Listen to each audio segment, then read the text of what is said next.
You're adjusting keyword bids every week, watching your ACoS like a hawk, and your campaigns are still burning through budget faster than you can optimize them. Here's the problem. You're using a screwdriver when you need a wrench. Most Amazon sellers obsess over keyword bids while completely missing the four massive levers that actually control your cost per click. I've audited hundreds of accounts and I see the same mistakes over and over. Sellers running always on budgets because some guru told them budgets don't matter. Others pairing dynamic bidding with placement modifiers, creating an explosive combination that can triple their spend overnight. Meanwhile, they're tweaking individual keyword bids by 5 cents and wondering why nothing changes. See, Amazon PPC has 5 core control mechanisms, and keyword bids are just one of them. When you understand the hierarchy and use these levers in the right order, you stop chasing your tail with endless bid adjustments. You gain real control over your cost per click, your impression volume, and more importantly, your profitability. So today I'm walking you through all 4 core levers plus a secret 5th lever that can save campaigns you thought were dead. By the end of this, you'll know exactly which lever to pull when your ACoS spikes, when you're struggling for impressions, and when you need to scale aggressively without losing control. Let's start with the biggest lever most sellers completely ignore: your campaign bidding strategy. You've got 3 options here: dynamic bids up and down, fixed bids, and dynamic down only. Each one fundamentally changes how Amazon treats your bids, and most sellers just leave it on the default settings. Dynamic bids up and down used to be the kiss of death. We were strictly against it for years, but here's what changed. The algorithm has shifted, and now it's actually working really well in high cost per click categories. It's counterintuitive when you're in competitive spaces where bids need to be aggressive to gain any impressions, but dynamic up and down can be your friend here. But you need to understand the exponential risk you're taking on when you enable dynamic up and down. Amazon can increase your bid by up to 100% if the algorithm detects the shopper is more likely to convert. If you're bidding $2 on a keyword, Amazon might bid $4 to get in front of that shopper. Now, multiply that across hundreds of keywords and you can see how spend runs away fast. This is why you absolutely cannot pair dynamic up and down bidding with high placement modifiers. That combination creates a multiplier effect that can destroy your budgets in hours. Now, fixed bids are your impression gaining strategy. When you're struggling to get visibility because your bids aren't competitive enough, switching to fixed bids can sometimes solve this problem. Amazon takes your bid at face value and doesn't reduce it based on conversion probability. You're telling Amazon, I want to compete at this level, regardless of what you think will happen. This works because Amazon's algorithm sometimes gets conservative with your bids, especially on newer campaigns or products that don't have much conversion history. So fixed bids can bypass that algorithmic hesitation and force your way into the auction. Just remember, with great power comes great responsibility. Your bids need to be strict because Amazon is not going to save you from yourself. Now, dynamic down only is your safety net strategy. You can lower your cost per click when Amazon sees that conversion opportunities are lower, but it won't increase your spend beyond the bid that you set. This is perfect for profitable campaigns where you want to maintain your position while letting Amazon optimize for efficiency. The key insight here is that your bidding strategy acts as a multiplier on everything else you do. If you're running dynamic up and down, every other optimization decision gets amplified. If you're using fixed bids, you have precise control, but no algorithmic help. So choose your strategy based on your campaign goals, not what feels safe. Most sellers set this once and forget it. That's a mistake. Your bidding strategy should evolve with your campaign performance and your business goals. Here's where most sellers get completely wrong advice. You've probably heard the always on budget strategy. Set your budgets high and control everything at the bid level. This is one of the most dangerous myths in the Amazon PPC community, and it's burning through seller accounts every single day. Let me explain why this advice is completely backwards. Amazon's pay-per-click is an auction system. You're competing against other sellers, and Amazon does not give a crap about your personal budget constraint. If the market is demanding a $5 cost per click to get impressions, and you can only afford $2, you have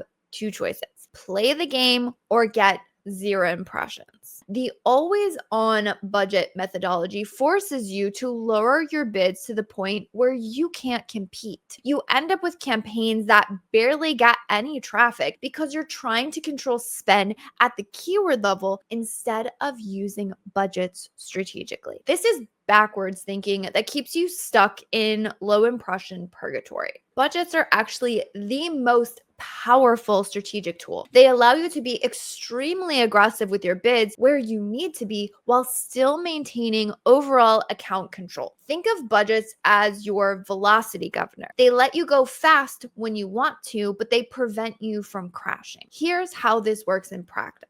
Let's say you have a ranking campaign for a competitive keyword. The market is demanding $4 clicks to get meaningful impression share. If you're using the always on budget approach, you'd probably bid $2 because that's what fits your ACoS target. Results: you may get 10 impressions per day and 0 ranking movement.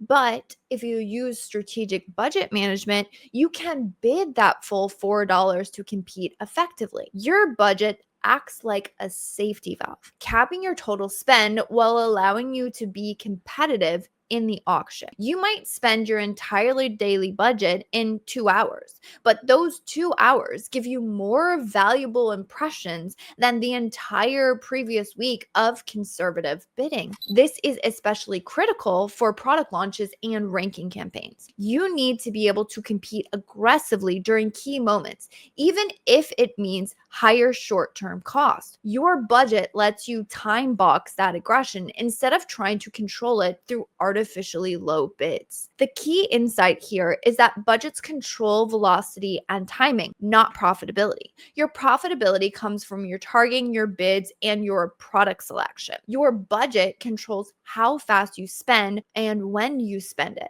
These are completely different functions, and trying to use bids to control spend velocity is like using a hammer as a screwdriver. More successful sellers run a portfolio approach. They have aggressive, limited budget campaigns for ranking and market capture paired with conservative, higher budget campaigns for profitability. The aggressive campaigns might have a small daily budgets, but very competitive bids. The conservative campaigns have larger budgets, but more controlled bidding strategies. Budget management also becomes crucial during peak seasons or promotional periods. You want to be able to scale up quickly when the opportunities arise and then scale back down when the window closes. This is impossible if you're trying to control everything at the bid level because bid changes take time to propagate and optimize. Now let's talk about placement modifiers. And I need to give you a critical warning right up front. Never ever pair dynamic up and down bidding with aggressive placement modifiers. This combination creates an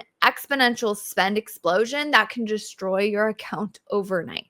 Here's why this is so dangerous. Dynamic bidding can already increase your bid by up to 100%. If you add a 50% top of search placement modifier on top of that, you're looking at a potential bid increase of 200% or more. A $2 keyword bid can become $6 actual bid without you realizing it. Multiply this across your entire campaign and you can blow through a month's budget in a single day. Most sellers fall into the placement modifier trap because they think they can game the system. They set really low base bids and then use high placement modifiers to try and control exactly where their ads appear. The logic seems sound.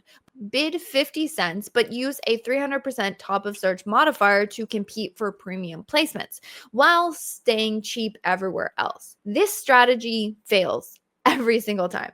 We've tested it extensively and it always sacrifices overall impression volume. Amazon's algorithm sees through this approach and limits your reach because you're not showing genuine competitive intent across all placements. You end up with worse performance than if you had just set reasonable bids across the board. The correct approach to placement modifiers is to use them as an optimization enhancement, not a control mechanism. Start by analyzing which placements are actually performing best for your campaigns. Look at conversion rates, not just ACoS. Top of search might have a higher cost, but also higher conversion rates that can justify the premium. Once you identify your best performing placements, make small incremental adjustments. We recommend starting with a 10 to 20% increase and testing further from there. If top of search converts at 15%, while rest of search converts at 10%, a 20% placement modifier might be justified.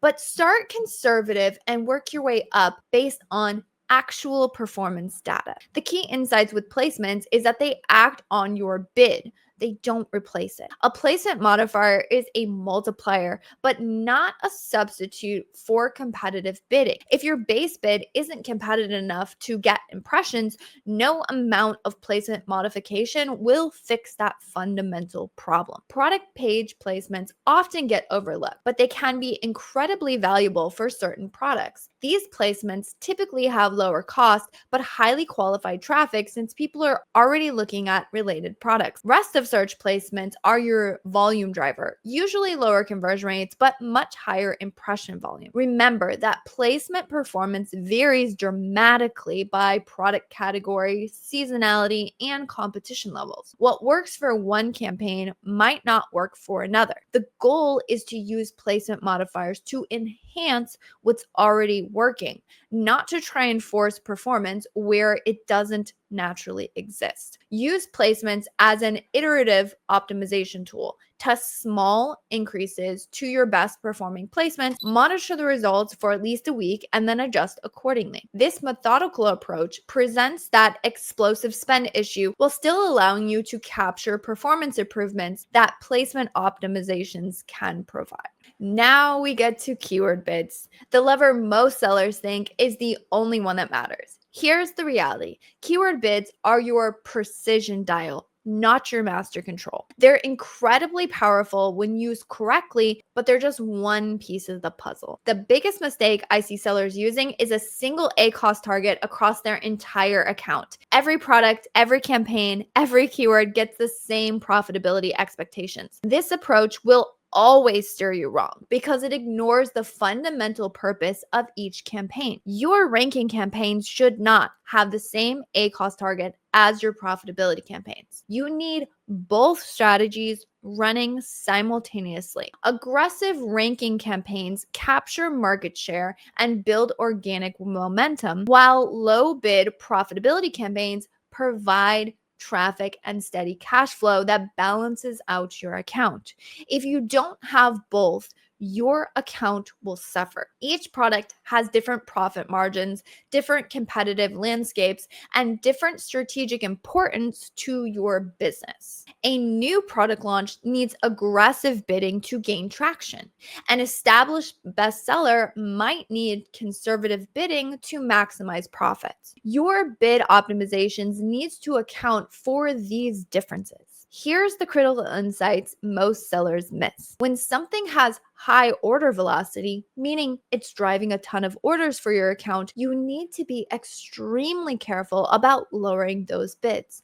Think about how many potential orders you're cutting off if you hurt that high performing keyword by being too aggressive with bid reductions. I've seen this happen countless times. A seller optimizes their account, lowers bids on high volume keywords to improve ACoS, and then wakes up the next day to find that their overall ACoS actually went up instead of down. They killed their order volume from their best performing keywords, and the remaining traffic couldn't compensate for that loss. On the flip side, there's a massive pitfall when increasing bids, and it's all about targeting types. If you have an exact match keyword, increasing bids affects exactly that one search term. You have precise control over where that increased spend is going. But if you have a broad match or an auto campaign, increasing the bids affects potentially hundreds or thousands of different search terms. Let me give you a concrete example. If you have an auto campaign performing with a 50-cent cost per click and you decide to get aggressive and increase it to $1.50 because the performance is great, but here's what you did. You exponentially increased the potential spend across every possible search term that could trigger through that automatic targeting. The amount of things that can go wrong just multiplied dramatically. This is why we factor targeting types into our bid adjustment strategy. Exact match keywords get much more aggressive bid increases because we know exactly what we're buying. The broader targeting gets more conservative adjustments because of the exponential risk factor. You can still be aggressive with broad match, but you need safeguards in place. The three biggest factors for bid optimization are campaign purpose, order velocity, and targeting type. Campaign purpose tells you how aggressive you can afford to be. Order velocity tells you how careful you need to be with reductions. And targeting type tells you how much risk you're taking on with the increases. Here's the secret fifth lever that can save campaigns you thought were dead: negative keywords. I can't tell you how many times I've seen sellers over optimize their bids when the real problem was just one or two search terms dragging down the performance. Here's a scenario that happens constantly. You have an auto campaign or a broad match campaign driving good order volumes, but the ACoS is way over your target, maybe even over 100%. Most sellers immediately lower the bid or even pause the campaign, but that's often the wrong move. Before you touch that bid, dive into your search term report or the search terms tab. More than 50% of the time, I find it's one specific search term or a group of search terms with the same root that just aren't converting.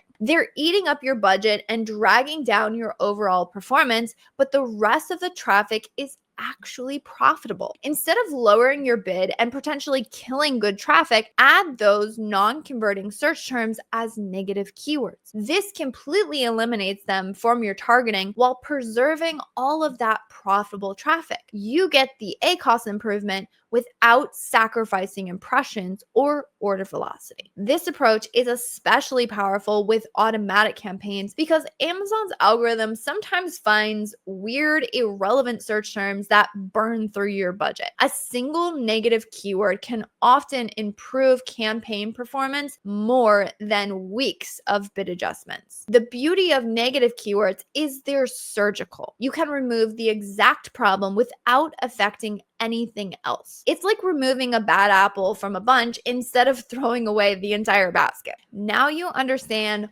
all 5 levers, but knowing them isn't enough. You need to use them in the right order to avoid over optimization and maintain control. Here's the systematic approach: campaign strategy, budgets, placements, bids, negatives. Start with campaign bidding strategy based on your goals. Set budgets to control velocity while allowing for competitive bidding.